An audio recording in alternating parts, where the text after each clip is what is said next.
Have you ever tried to read a file from a URL only to find yourself tangled in confusion?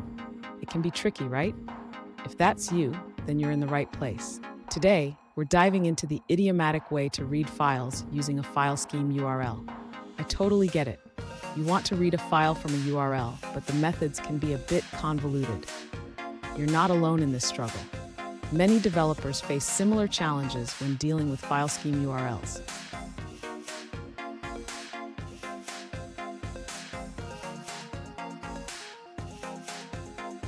Here's the specific question we're tackling today. One user asked, is there an idiomatic way to read a file from the system, starting from a file scheme URL? They shared their attempts and expressed concerns about potential pitfalls. Sound familiar? Let's explore this together. So what's the issue here? Reading files from URLs can be tricky because the file scheme requires parsing the URL correctly. We need to ensure that we're handling both Unix-style and Windows-style paths without adding unnecessary complexity. And stick around. I have a bonus tip at the end that will help you support multiple file path formats seamlessly.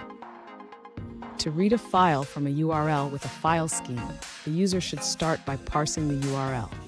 This will help extract the file path correctly. Next, the user can access the path from the parsed URL.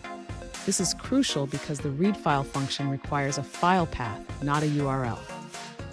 Now the user can read the file using the ReadFile function. This function will take the file path and return the content.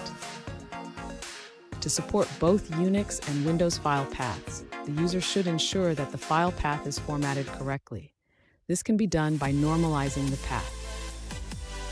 Finally, the user should handle any potential errors when reading the file. This ensures that the program can respond appropriately if something goes wrong. Fun fact, the file scheme URL is a bit like a treasure map. If you don't read it correctly, you might end up lost in the code jungle. Now, let's look at the answers provided by other users. This user confirms that using the net URL package is indeed the correct approach.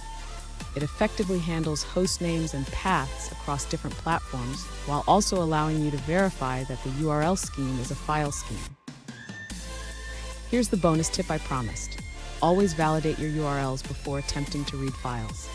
This simple step can save you from unexpected errors. And there you have it. You now know the idiomatic way to read files from a file scheme URL. Remember, parsing the URL correctly is key. If you found this helpful, hit the subscribe button for more tips and don't miss our next video where we tackle more coding challenges.